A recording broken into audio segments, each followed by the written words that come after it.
सरळ सेवा एमपीएससी मार्फत घेतली जाणार आहे. न्यूज तर आली, राज्य मंत्रिमंडळाने त्याच्यावर शिक्कामोर्तब पण केला. म्हणजे आतापर्यंत ज्या सरळ सेवेची भरती खासगी कंपन्यांकडून केली जात होती, त्याच सरळ सेवेची भरती आता एमपीएससी मार्फत केली जाणार आहे. ही गोष्ट साध्य झाली, चला ठीक आहे, ठरलं. परंतु कोणी सरळ सेवा एमपीएससी मध्ये आल्यानंतर एकंदरीत त्याच्यासमोर कोणकोणती आव्हानं येणार आहेत? सरळ सेवेची तयारी करणाऱ्या विद्यार्थ्यांनी आता जर एमपीएससी मार्फत त्या पदांची तयारी करायला सुरुवात केली असेल, तर त्या विद्यार्थ्यांनी तयारी कशी करायला पाहिजे यावर कोणी बोलायलाच तयार नाही. सो जाणीवपूर्वक मित्रांनो, आजच्या या सेशनमध्ये मी नेमका तोच टॉपिक घेऊन आलेलो आहे की सरळ सेवा वर्सेस एमपीएससी. आधी सरळ सेवेची तुम्ही तयारी करत होता, टीसीएस, आयबीपीएस सारख्या वेगवेगळ्या परीक्षांच्या वेगवेगळ्या कंपन्यांच्या मार्फत, वेगवेगळ्या खासगी संस्थांच्या मार्फत या परीक्षा घेतल्या जात होत्या. परंतु आता ह्याच परीक्षा एमपीएससी मार्फत ज्यावेळेस घेतल्या जाणार आहेत, त्यावेळेस तुम्हाला त्या परीक्षांसाठीचा एमपीएससीचा अप्रोच नेमका कसा असायला पाहिजे हे समजून घेणं गरजेचं आहे. त्यावेळेस तुमच्या अभ्यासाला स्पीड मिळेल आणि हे तोच सांगू शकतो जो एमपीएससीचा अप्रोच जाणतो. बरोबर आहे. सो स्वागत करतो मित्रांनो, मी रितेश किरड तुमच्या सर्वांचं टेक्स्टबुक सुपर कोचिंगच्या आपल्या या ऑनलाईन लर्निंग प्लॅटफॉर्मवर. आजच्या इथून पुढच्या काही वेळामध्ये मी तुम्हाला तुमचा अप्रोच क्लिअर करून देणार आहे. सो हे लेक्चर जास्त काही मोठं नाहीये, परंतु तुम्हाला शेवटपर्यंत बघणं गरजेचं आहे. बरोबर आहे. सुरुवात करून घेऊ. सगळ्यात पहिल्यांदा एमपीएससी आणि सरळ सेवा बदलत्या पॅटर्न मध्ये यशाची अचूक रणनीती तुमची काय असायला पाहिजे. ठीक आहे. सगळ्यात पहिल्यांदा मित्रांनो, एक गोष्ट तुम्ही समजून घ्या की तुम्ही जी पोस्ट टार्गेट केली आहे किंवा ज्या पदाची तुम्ही तयारी केलेली आहे ते आहे तेच आहे.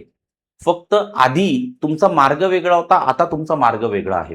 म्हणजे आधी जर तुम्ही सरळ सेवेच्या माध्यमातून त्या पदांची तयारी करत होतात, सरळ सेवेच्या माध्यमातून ते पद मिळवण्याचा विचार करत होतात, तर तेच आता तुम्हाला एमपीएससीच्या मार्फत मिळवणं गरजेचं आहे किंवा एमपीएससी त्या पदांची भरती इथून पुढे घेणार आहे. एमपीएससी त्या संदर्भात सगळे प्रश्न सेट करणार आहे. बरोबर आहे. सो ज्यावेळेस तुम्ही एमपीएससीचा अप्रोच समजून घेतात, त्यावेळेस सगळ्यात पहिल्यांदा आधी सरळ सेवेचा अप्रोच तुमचा क्लिअर आहे का हे तुम्हाला माहित असणं गरजेचं आहे. राईट. दोन्ही परीक्षांची एकत्रित तयारी करण्यासाठी त्याच्यावर मधील मूलभूत फरक तुम्हाला माहिती असणं गरजेचं आहे. ही तुमच्या तयारीची पहिली पायरी असणार आहे. राईट. सो मागे मी तुम्हाला एक चार्ट दाखवण्याचा प्रयत्न करतोय. ह्या चार्टच्या माध्यमातून मी तुम्हाला दोघांमधला फरक समजून सांगतोय, ज्यामुळे तुम्हाला क्लिअरिटी येईल की अरे हा बेसिक फरक आहे आणि हा फरक आपल्याला जर ही जर दरी आहे किंवा हा जर डिफरन्स आहे, हा आपल्याला जर पूर्ण करायचा असेल तर कशा पद्धतीने अभ्यास करणं गरजेचं आहे. ठीक आहे. परीक्षेचं माध्यम तुमचं एमपीएससी मध्ये आता ऑफलाईन असणार आहे. आधी तुमचं ऑनलाईन होतं. प्रश्नांचं स्वरूप बहुपर्यायी असणार आहे. इथे थेट तथ्यात्मक प्रश्न होते. म्हणजे मी त्याची उदाहरणं पण आणलेली आहेत. सरळ सेवेमध्ये काय व्हायचं, डायरेक्ट पॉइंटला हिट करून प्रश्न विचारला जायचा. एमपीएससी मध्ये तसं नाहीये. एमपीएससी मध्ये टॉपिक तोच असतो, इन्फॉर्मेशन तीच असते, फक्त बहुपर्यायी प्रश्न असतात, मल्टीलाइनर स्टेटमेंट्स असतात. सो ते मल्टीलाइनर स्टेटमेंट जर आपल्याला व्यवस्थित समजून घ्यायचे असतील तर आपल्याला त्या टॉपिकची डेपनेस माहित करून घेणं गरजेचं आहे. डीपली तो टॉपिक आपल्याला अभ्यासणं गरजेचं आहे. सखोल अभ्यास जर आपला असला तरच आपल्याला ते मल्टीलाइनर स्टेटमेंट सोडवणं सोपं जातं. राईट.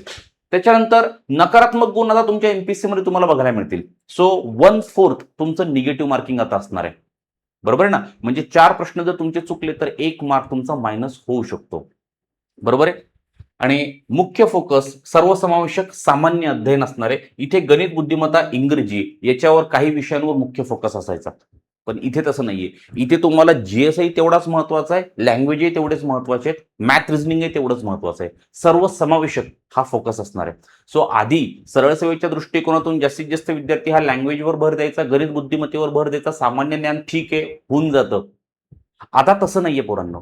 आता तुम्हाला जो काही सिलेबस दिलेला असेल त्या सिलेबस मधला सगळा सेगमेंट पूर्ण करणं गरजेचं आहे. सगळे पॉईंट आणि पॉईंट तुम्हाला पूर्ण करणं गरजेचं आहे. जोपर्यंत हे सगळे पॉईंट तुमचे पूर्ण होणार नाहीत तोपर्यंत यश थोडंसं अवघड आहे. ठीक आहे. यानंतर थोडंसं पुढे जातो. मी थोडंसं तुम्हाला दाखवण्याचा प्रयत्न केलाय की बघा, सरळ सेवेमध्ये जर 1773चा रेग्युलेटिंग ऍक्ट या दृष्टिकोनातून किंवा सुप्रीम कोर्टवर जर प्रश्न तुम्हाला विचारला गेला तर सरळ सरळ तुम्हाला प्रश्न विचारला जायचा, सुप्रीम कोर्टाची स्थापना कोणत्या ऍक्ट नुसार करण्यात आली. ऑप्शन मध्ये असेल 1773चा रेग्युलेटिंग ऍक्ट, तुम्ही टिक करायचे, विषय संपायचा. 1773च्या रेग्युलेटिंग ऍक्ट नुसार सुप्रीम कोर्ट ऑफ इंडियाची स्थापना झाली. त्यावेळेस सुप्रीम कोर्ट ऑफ इंडियामध्ये 1 चीफ जस्टिस ऑफ इंडिया आणि 3 ऑदर जजेस, म्हणजे 1 मुख्य न्यायाधीश आणि 3 इतर न्यायाधीश एवढी रचना होती. 1773च्या रेग्युलेटिंग ऍक्टनुसार ईस्ट इंडिया कंपनीने आपल्या केंद्रीकरणाच्या प्रक्रियेला सुरुवात केली. 1773च्या रेग्युलेटिंग ऍक्टनुसार बंगालच्या गव्हर्नरला गव्हर्नर जनरल बनवलं आणि ह्या बंगालच्या गव्हर्नर जनरलच्या मदतीसाठी 4 सदस्यांची कार्यकारी मंडळ तयार केलं. याच 1773च्या रेग्युलेटिंग ऍक्टनुसार कंपनीच्या राजकीय आणि प्रशासकीय कामांना मान्यता मिळाली. अशा खूप साऱ्या वेगवेगळ्या तरतुदी या 1773च्या रेग्युलेटिंग ऍक्ट मध्ये आहेत. बरोबर आहे ना? त्यात सरळ सेवेमध्ये काय विचारलंय की बाबा सर्वोच्च न्यायालयाची स्थापना कोणत्या कायद्यानुसार करण्यात आली. तुम्ही कायदा सांगून दिला 1773चा रेग्युलेटिंग ऍक्ट, नियमन कायदा. परंतु ज्यावेळेस तुम्हाला एमपीएससी मध्ये त्याच इन्फॉर्मेशनवर प्रश्न विचारला जाईल त्यावेळेस त्याचे मल्टीलाईन स्टेटमेंट्स असतील.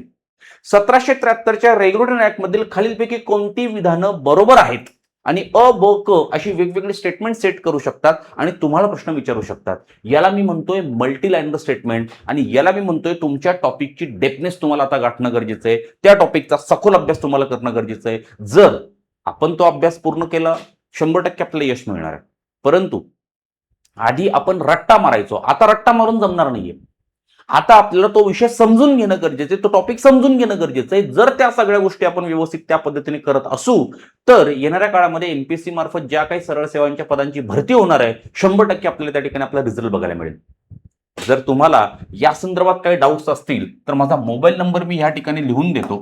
ह्या मोबाईल नंबरवर तुम्ही मला कॉन्टॅक्ट करू शकता किंवा ह्या मोबाईल नंबरवर व्हॉट्सअपला मेसेज केला, स्वतःचं नाव टाकलं तर मी तुम्हाला सेपरेट ग्रुपमध्ये पण ऍड करतो. पण तुम्हाला ह्या सगळ्या गोष्टी टाकणं गरजेचं आहे. कळालंय? हा सरळ सेवेमधला प्रश्न, हा एमपीएससी मधला प्रश्न, हा इतका बेसिक डिफरन्स जर आपल्याला माहित नसेल तर पोरांनो आपली तयारी चांगल्या अप्रोचने, योग्य अप्रोचने होत नाहीये हे समजून घ्या. ठीक आहे? त्याच्यानंतर थोडंसं पुढे जातो. आता तुमच्या समोर नवीन आव्हानं असतील, कारण आधी तुमची टीसीएस आयबीपीएस मार्फत परीक्षेचं आयोजन केलं जायचं. आता एमपीएससी आहे. सो साहजिकच आहे गेल्या अनेक वर्षांपासून या एमपीएससीच्या माध्यमातून कंबाईन गट ब गट क च्या परीक्षा घेतल्या जातात, राज्यसेवेच्या परीक्षा घेतल्या जातात.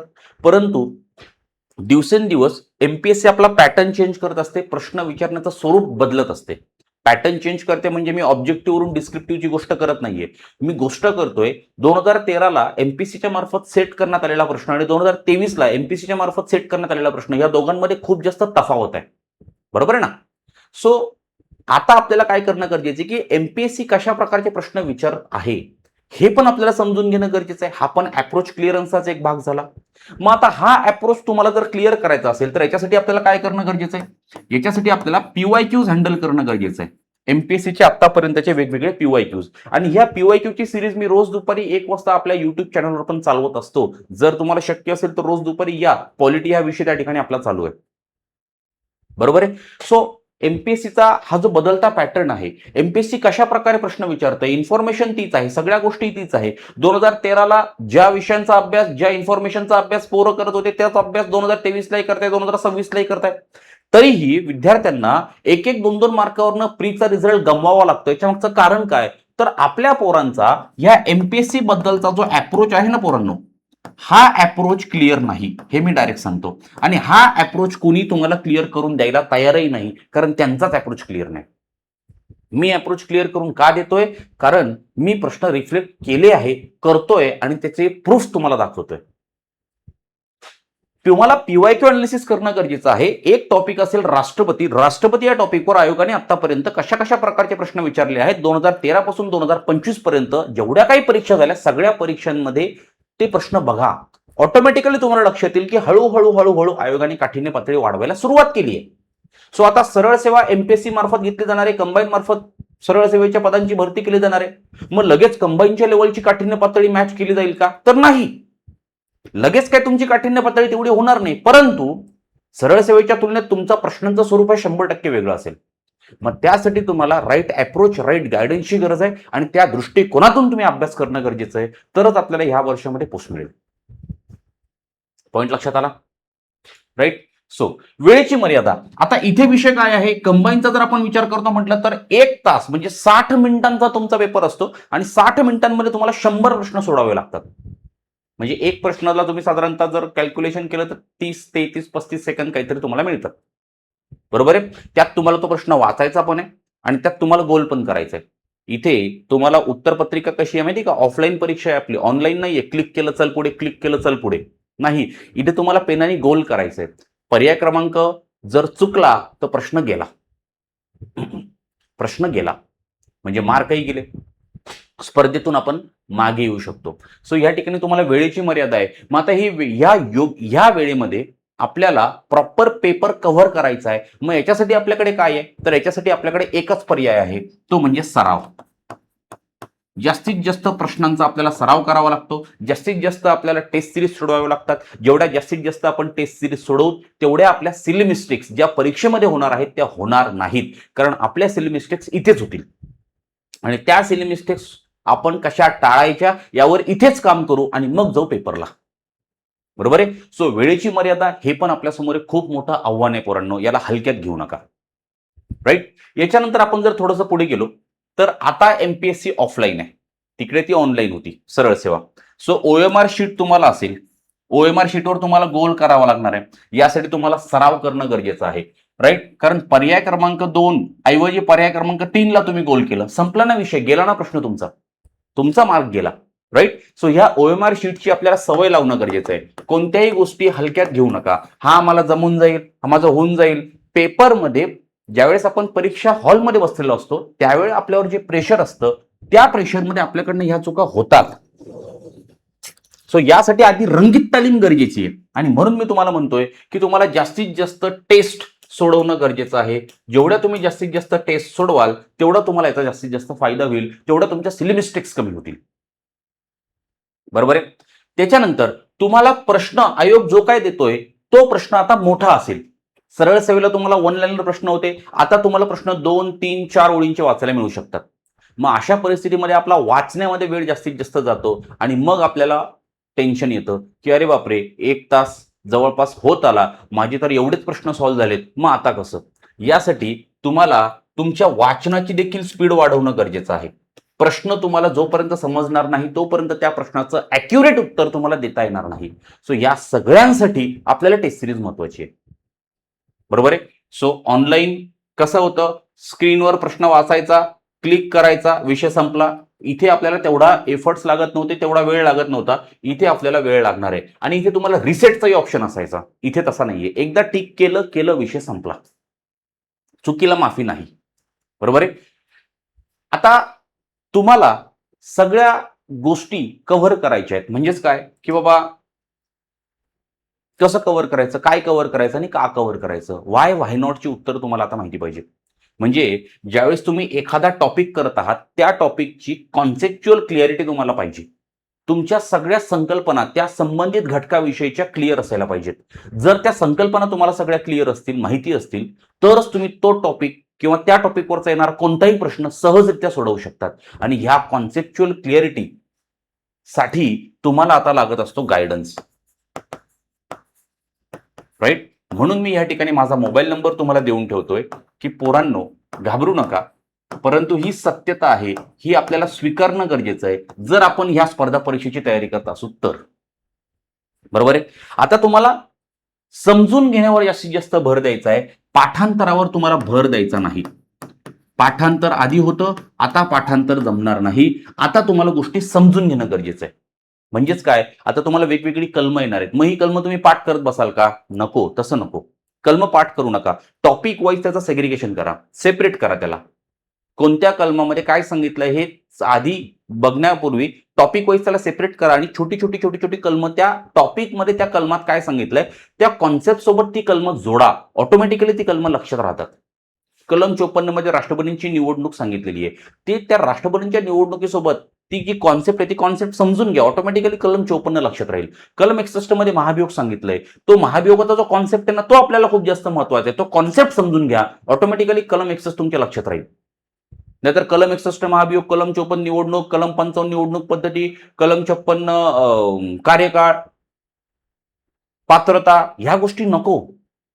नाही, अजिबात नाही. आतापर्यंत केलं ठीक आहे, इथून पुढे त्या गोष्टींना इथे वाव नाही. त्या पद्धतीने जर आपण अभ्यास करू तर पोरांनो आपल्याला खूप जास्त त्रास होईल एक्झाम हॉलमध्ये. आपला ऍक्सिडेंटही होऊ शकतो परीक्षेदरम्यान, परीक्षा देत असताना. अरे मी केलं काय आणि प्रश्न आले कसे. राईट. सो त्यासाठी आपल्याला थोड्या योग्य पद्धतीने पुढे जाणं गरजेचं आहे आणि त्यासाठी कॉन्सेप्च्युअल क्लॅरिटी महत्वाची आहे. ओके पर्यंत. दुसरा मुद्दा, पीवायक्यूचा सखोल अभ्यास तुम्हाला असणं गरजेचं आहे.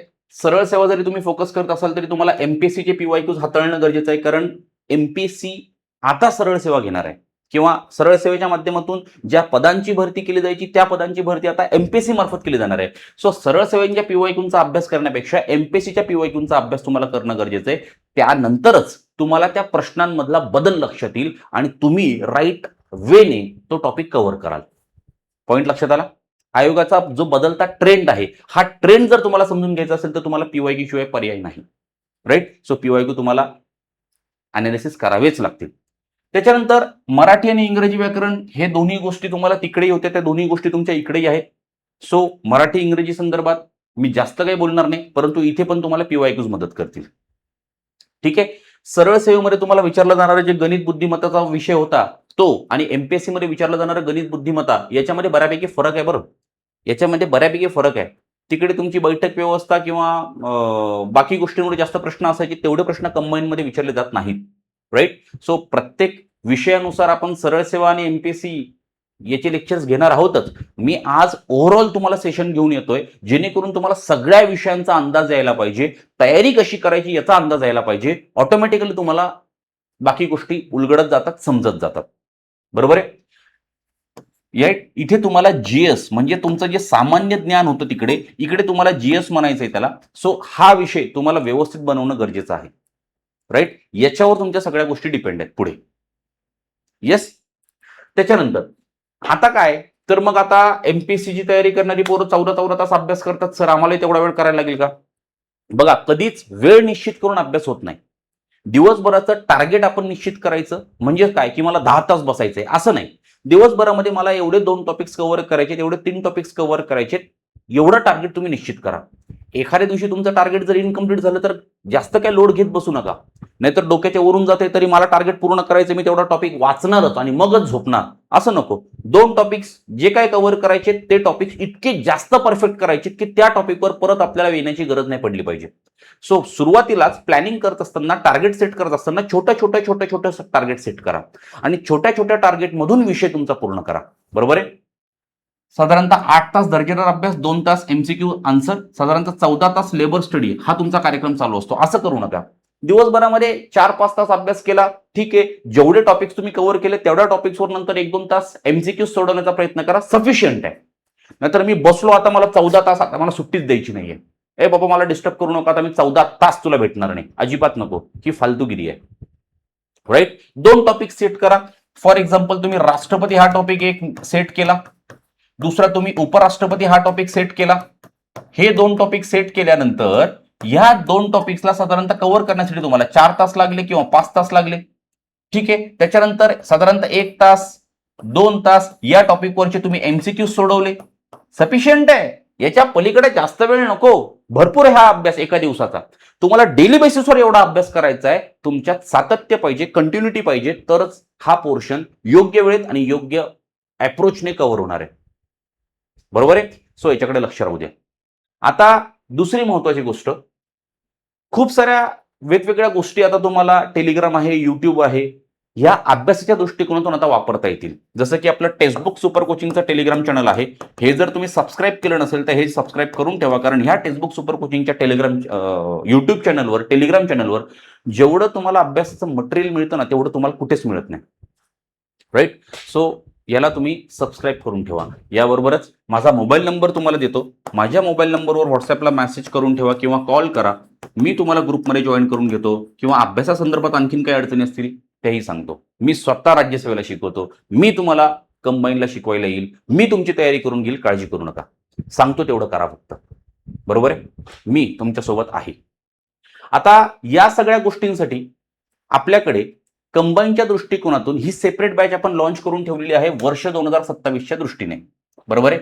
म्हणजे जर तुम्ही कंबाईनची तयारी करण्याचा विचार करत असाल 2027 साठी तुम्हाला बॅच हवी असेल तर ही बॅच तुम्हाला अवेलेबल आहे. आणि ही बॅच जॉईन करायची असेल तर ही बॅच जॉईन करण्यासाठी तुम्हाला माझ्या मोबाईल नंबरवर कॉन्टॅक्ट करणं गरजेचं आहे, कारण ह्या सगळ्या बॅचेस मी रेग्युलेट करतो. जो अप्रोच क्लिअर आहे तो अप्रोच तुम्हाला ह्या बॅचच्या माध्यमातून बघायला मिळेल. राईट. सो घाबरू नका. जरी सरळ सेवा इकडे आली असेल तरी तिला समजून घ्या आणि मग त्या परीक्षेची तयारी करा, तो पोर्शन कंप्लीट करा. सगळ्या गोष्टी होतील. ओके. आय होप की तुम्हाला जे काही सांगितलं ते सगळं व्यवस्थित कळालं असेल.